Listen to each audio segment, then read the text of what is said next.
Hi friends, ಇವತ್ತು ನಾನೊಂದು log ಮಾಡ್ತಾ ಇದ್ದೀನಿ. ಈ ಲಾಗ್ ಮಾಡೋ ಉದ್ದೇಶ ಬಂದು ನಮ್ಮ ಅಪ್ಪನಿಗೋಸ್ಕರ ಈ ಲಾಗ್ ಮಾಡ್ತಾ ಇರೋದು. ಏನಕ್ಕಪ್ಪ ಅಂದರೆ ಇಲ್ಲಿವರೆಗೂ ನನಗೆ ಎಲ್ಲ ಮಾಡಿದ್ದಾರೆ, ನಾನು ಆದರೆ ಅವ್ರಿಗೆ ಮಾಡಿದ್ದೀನಿ. ಬಟ್ ಇನ್ನೂ ಜಾಸ್ತಿ ಮಾಡಬೇಕು ಅಂದ್ಕೊಂಡಿದ್ದೆ. ಆದರೆ ಇದು ನನ್ನ ಫಸ್ಟ್ ಸ್ಟೆಪ್. ಅವ್ರು ನಾನು ಒಂದು ಬೈಕ್ನ ಗಿಫ್ಟ್ ಮಾಡ್ತಾ ಇದ್ದೀನಿ. ಯಾರ್ಯಾರೋ ಏನೇನೋ ಕೊಡ್ತಾರಂತೆ, ಆದರೆ ನಾನು ಸ್ವಂತ ದುಡ್ದಿರೋ ದುಡ್ಡಲ್ಲಿ ಅವರು ಒಂದು ಬಿಗ್ ಗಿಫ್ಟ್ ಕೊಡ್ತಾ ಇದ್ದೀನಿ. ಬಿಗ್ ಗಿಫ್ಟ್ ಅದು ಅವ್ರಿಗೆ, ಯಾಕಂದರೆ ಅಷ್ಟು ಮಾಡಿದ ನಾನು ಅವ್ರಿಗೆ. ಇದು ನಾನು ಕೊಡೋ ಒಂದು ಲವ್ಲಿ ಗಿಫ್ಟ್. ಅವರು ನಾನು ಹೇಳಿಲ್ಲ ಬೈಕ್ ಕೊಡ್ತಾ ಇದ್ದೀನಿ ಅಂತ, ಆದರೆ ಟಾಪಿಕ್ ಬಂದಿತ್ತು. ಬಟ್ ನಾನು ಅದನ್ನು ಪ್ರೂವ್ ಮಾಡ್ತೀನಿ, ನಾನು ಕೊಡ್ತೀನಿ ಅಂತ. ಸೊ ಇವಾಗ ಒಂದು ಹಾಫ್ ಆನ್ ಅವರ್ ಅವ್ರು ಹೊರಗಡೆ ಹೋಗಿದ್ದಾರೆ, ಬರ್ತಾರೆ, ಬಂದು ಹೇಳ್ತೀನಿ. ಹಾಗೆ ಅವ್ರನ್ನ ಶೋರೂಮ್ ಕರ್ಕೊಂಡು ಹೋಗ್ತೀನಿ 2 ಡೇಸ್ ಬಿಟ್ಟು. ಬನ್ನಿ ನೋಡೋಣ ಯಾವ ಥರ ಇರುತ್ತೆ ಅವ್ರ ಫೀಲಿಂಗ್ಸು. ಮತ್ತು 2020 ನಮ್ಮ ಅಪ್ಪ ನನಗೆ R15 ಬೈಕ್ನ ಈಸ್ಕೊಟ್ರು. ಸೊ ನಾನು ಅದನ್ನ ಯಾವ ಥರ ಮೇಂಟೈನ್ ಮಾಡಿದ್ದೀನಿ ಅಂದರೆ, ಅವ್ರು ಈಸ್ಕೊಟ್ರು ಅಂತಲೇ ಅಷ್ಟು ಚೆನ್ನಾಗಿ ನೋಡ್ಕೊತಿರೋದು. ಇವತ್ತು ಅಷ್ಟೇ ಅವ್ರಿಗೋಸ್ಕರನೇ ಆ ಗಾಡಿನ ಇಲ್ಲಿವರೆಗೂ ತುಂಬ ಅಂದರೆ ತುಂಬ ಗುರು. ನಾನು ಕ್ಲೀನಾಗಿರ್ತೀನೋ ಇಲ್ವೋ, ಆದರೆ ಗಾಡಿ ಮಾತ್ರ ಕ್ಲೀನಾಗಿರಲೇಬೇಕು ನನಗೆ. ಸೊ ಅಷ್ಟು ಚೆನ್ನಾಗಿ ನೋಡ್ಕೊತೀನಿ ಆ ಗಾಡಿ ಮಾತ್ರ. ಬನ್ನಿ ಆ ಗಾಡಿನ ತೋರಿಸ್ತೇನೆ ನಿಮಗೆ. ಹಿಂಗೆ ಎಲ್ಲೋ ಹೊರಗಡೆ ಹೋಗ್ತಾ ಇದ್ದೆ. ಸೊ ಹೋಗುವಾಗ ಆಟೋ ಮೇಲೆ ಒಂದು ಲೈನ್ ನೋಡಿದೆ. ಏನಪ್ಪ ಲೈನ್ ಅಂದರೆ, ನಮ್ಮಪ್ಪ ರಾಜ ಅಲ್ಲ, ಆದರೆ ನನ್ನ ರಾಜನ ಥರ ಬೆಳೆಸಿದ್ದಾರೆ ಅಂತ. ಸೊ ಅದು ನನಗೆ ತುಂಬ ರಿಲೇಟೇಬಲ್ ಆಗಿದೆ. ಸೊ ಹಂಗೆ ನಮ್ಮಪ್ಪ ತುಂಬ ಸಿಂಪಲ್ಗಳು, ಆದರೆ ನನ್ನ ಮಾತ್ರ ತುಂಬ ಹೈಫೈ ಬೆಳೆಸಿದ್ದಾರೆ. ಅದಕ್ಕೆ ಇದೆಲ್ಲ ತುಂಬ ಜಾಸ್ತಿ ಮಾಡೋದಿದೆ. ಸಣ್ಣ ಒಂದು ಮೈಲ್ ಸ್ಟೋನ್ ಅಂತಾರಲ್ಲ, ಒಂದು ಸ್ಮಾಲ್ ಸ್ಟೆಪ್ ಇದು. ಇನ್ನು ತುಂಬ ಇದೆ, ತುಂಬ ಮಾಡ್ತೀನಿ.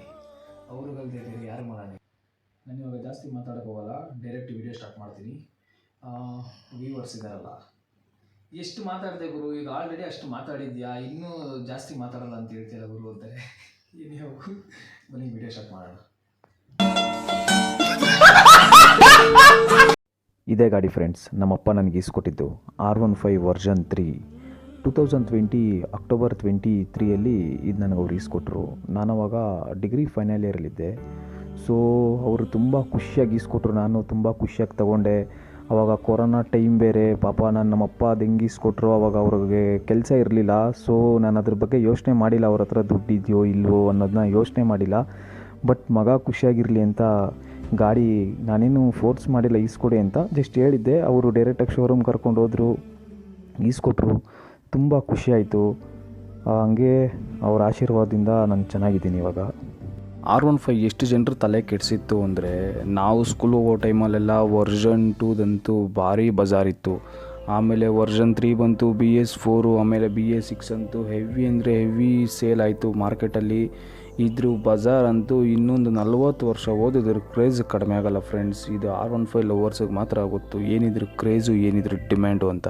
ಏನೇ ಹೇಳಿ ಫ್ರೆಂಡ್ಸ್, ಒಬ್ಬ ಮಿಡಲ್ ಕ್ಲಾಸ್ ಹುಡುಗನ ಜೀವನದಲ್ಲಿ ಅವನು ಇಷ್ಟಪಟ್ಟಿದ್ದ ಗಾಡಿ ಸಿಕ್ಕಿದ ತಕ್ಷಣ ಅವನಿಗಾಗೋ ಆ ಸಂತೋಷ, ಆ ಫೀಲಿಂಗ್ಸು, ಆ ಒಂದು ಖುಷಿ ಎಷ್ಟೇ ಕೋಟಿ ಕೊಟ್ಟರು ಆ ಫೀಲ್ನ ಮ್ಯಾಚ್ ಮಾಡೋಕ್ಕಂತೂ ಸಾಧ್ಯನೇ ಇಲ್ಲ. ಅದು ಬರೀ ಗಾಡಿ ಆಗಿರಲ್ಲ, ಅದೊಂದು ಪಾರ್ಟ್ ಆಫ್ ದಿ ಲೈಫ್ ಆಗಿರುತ್ತೆ. ಆ ಒಂದು ಎಮೋಷ್ನಲ್ನ ಅವನು ಆ ಗಾಡಿ ಮೇಲೆ ತೋರಿಸೋದು, ಆ ಫೀಲಿಂಗ್ನ ಇಟ್ಕೊಳ್ಳೋದು ಆ ಬೈಕ್ ಮೇಲೆ. ಏನು ಹೇಳಿ, ಅದು ಯಾರು ಅವರು ಗಾಡಿ ಇಷ್ಟಪಡ್ತಾರಲ್ಲ ಅವ್ರಿಗೆ ಮಾತ್ರ ಗೊತ್ತಿರುತ್ತೆ. ಅದರಲ್ಲೂ ಅಪ್ಪ ಇಸ್ಕೊಟ್ಟಿರೋ ಗಾಡಿ ಬೇರೆ, ಜೋಶ್ ಅಂತೂ ನೆಕ್ಸ್ಟ್ ಲೆವೆಲಲ್ಲಿರುತ್ತೆ. ಅವ್ರ ಹಾರ್ಟ್ ಫುಲ್ಲಲ್ಲಿ ನನಗೆ ಗಾಡಿ ಇಸ್ಕೊಟ್ರಲ್ಲ, ಅದೇ ಥರನೇ ನನ್ನ ಗಾಡೀಲಿ ಫುಲ್ ಟ್ಯಾಂಕೇ ಇರುತ್ತೆ ಗುರು ಯಾವಾಗಲೂ. ಒಂದೇ ಒಂದು ಕಾರಣಕ್ಕೋಸ್ಕರ ಅವ್ರಿಗೆ ಬೇಜಾರಾಗಬಾರ್ದು ಅಂದರೆ ಅವ್ರು ಖುಷಿಯಾಗಿ ಇಸ್ಕೊಟ್ರಲ್ಲ, ಅದೇ ಥರ ಗಾಡಿನೂ ಖುಷಿಯಾಗಿರಲಿ ಫುಲ್ ಟ್ಯಾಂಕಿಂದ ಅಂತ. ನಮ್ಮಪ್ಪ ನನಗೆ 1000 ಮಾಡಿದ್ದಾರೆ, ಆದರೆ ನಾನು ಅವ್ರಿಗೆ ಇಲ್ಲಿವರೆಗೂ ನಾನೇನು ಮಾಡಿಲ್ಲ. ಅದಕ್ಕೆ ಅವ್ರು ಇಷ್ಟಪಟ್ಟಿರೋ ಆ ಒಂದು ಗಾಡಿನ ನಾನು ಅವ್ರಿಗೆ ಈಸ್ಕೊಡ್ಬೇಕು ಅಂತ ಫಿಕ್ಸ್ ಆಗಿದ್ದೀನಿ. ಅದನ್ನ ನಾನು ಅವ್ರಿಗೆ ಈಸ್ಕೊಡ್ತೀನಿ. ಆ ಖುಷಿನ ಅವ್ರ ಮುಖದಲ್ಲಿ ನಾನು ನೋಡಲೇಬೇಕಂತ ನಿರ್ಧಾರ ಮಾಡ್ಕೊಂಡಿದ್ದೀನಿ. ಅವರು ಎಷ್ಟು ಲವ್ವಿಂದ ಆ ಗಾಡಿ R15 ನನಗೆ ಈಸ್ಕೊಟ್ರು, ಅದೇ ಥರನೇ ನಾನು ಖುಷಿಯಿಂದ ಈಸ್ಕೊಡ್ತಾಯಿದ್ದೀನಿ. ಯಾಕೆ ಅಂದರೆ ನಾನು ಕಷ್ಟಪಟ್ಟು ದುಡ್ದಿರೋ ದುಡ್ಡಲ್ಲಿ ಈಸ್ಕೊಡ್ತಾ ಇದ್ದೀನಲ್ಲ ಫ್ರೆಂಡ್ಸ್, ಆ ಒಂದು ಸ್ಯಾಟಿಸ್ಫ್ಯಾಕ್ಷನ್ ನನಗೆ ತುಂಬ ಇದೆ. ಅವ್ರಿಗೂ ತುಂಬ ಖುಷಿಯಾಗುತ್ತೆ ಮಗ ಈಸ್ಕೊಡ್ತಾ ಇದ್ದಾನೆ ಅಂತ. ಮಗನೂ ಪ್ರೀತಿಯಿಂದ ಈಸ್ಕೊಡ್ತಾ ಇದ್ದಾನೆ, ಅಪ್ಪನೂ ಪ್ರೀತಿಯಿಂದ ಆ ಗಾಡಿ ತಗೊತಾ ಇದ್ದಾರೆ. ಇದೇ ಅಲ್ವಾ ಮಗ ಮತ್ತು ಅಪ್ಪನ ನಡುವೆ ಇರೋ ಒಂದು ಒಳ್ಳೆ ಬಾಂಡಿಂಗ್ ಅಂದರೆ. ಈ ಹ್ಯಾಪಿನೆಸ್ ಮುಂದೆ ಬೇರೆ ಏನಿದೆ ಗುರು. ಎಲ್ಲ ಮಕ್ಕಳು ಒಂದು ಆಸೆ ಇರುತ್ತೆ, ಅವ್ರ ತಂದೆ ತಾಯಿ ಖುಷಿಯಾಗಿರಬೇಕು ಅಂತ. ಅದೇ ಥರನೇ ನನಗೂ ಆಸೆ, ನಮ್ಮ ಅಪ್ಪ ಅಮ್ಮ ಖುಷಿಯಾಗಿರಬೇಕು ಅಂತ.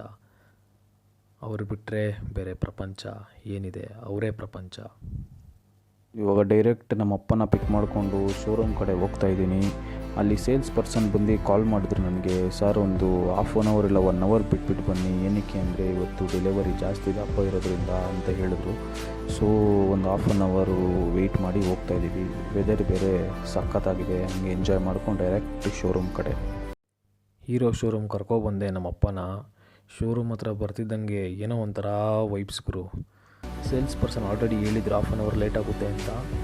ಗಾಡಿ ಬೇರೆ ಸಿಕ್ಕಾಪಟ್ಟೆ ಇದೆ, ಹೆವಿ ಡೆಲಿವರಿ ಇದೆ, ಯಾಕಂದರೆ ಗಣೇಶ ಚತುರ್ಥಿ ಬೇರೆ ಅಲ್ವಾ. ಸೊ ಡೆಲಿವರಿ ಹೆವಿ ಇದೆ ಅಂತ ಹೇಳಿದರು. ಬನ್ನಿ ಒಳಗೆ ಹೋಗೋಣ ಇವಾಗ.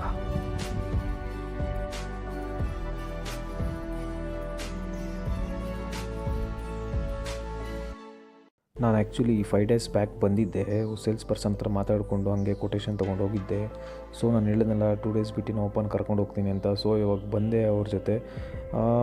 ನಾವು ಡೆಲಿವರಿ ತೊಗೊಳ್ಳೋ ಗಾಡಿ ಒಳಗಿದೆ ಅಂತ ಹೇಳಿದ್ರು ಅವರು. ವೆಯ್ಟ್ ಮಾಡ್ತಾಯಿದ್ದೀವಿ. ಪೇಮೆಂಟ್ ಪ್ರೊಸೀಜರ್ ಎಲ್ಲ ಆಯಿತು. ಅವ್ರು ಇನ್ವಾಯ್ಸ್ ಕೊಡೋ ಸ್ವಲ್ಪ ಲೇಟ್ ಆಗುತ್ತೆ ಅಂದರು. ನೀವು ಇನ್ವಾಯ್ಸು ಲೇಟಾಗೇ ಕೊಡಿ, ನಾವು ಫಸ್ಟು ಗಾಡಿ ತೊಗೊಂಡು ಬರ್ತೀವಿ ಅಂತ ಹೇಳಿ ಹಂಗೆ ಡೈರೆಕ್ಟ್ ಹೋದ್ವಿ ಎಲ್ಲಿ ಡೆಲಿವರಿ ಲೊಕೇಶನ್ಗೆ. ಬನ್ನಿ ನಮ್ಮ ಅಪ್ಪನಿಗೆ ಸರ್ಪ್ರೈಸ್ ಕೊಟ್ಟೇ ಬಿಡೋಣ ಅಂತ ನಮ್ಮ ಅಪ್ಪನ ಕರ್ಕೊಂಡು ಹೋದೆ ಡೆಲಿವರಿ ಸ್ಪಾಟ್ಗೆ.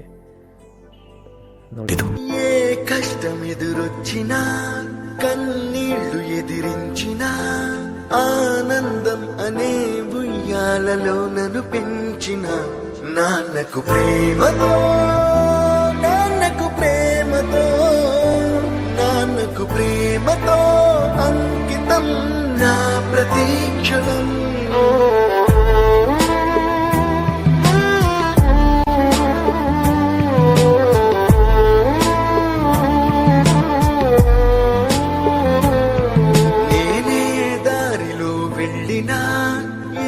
అడ్డు నన్నాపినా నీ వెంట నేనున్నానని నన్ను నడిపించిన నాన్నకు ప్రేమతో నాన్నకు ప్రేమతో నాన్నకు ప్రేమ.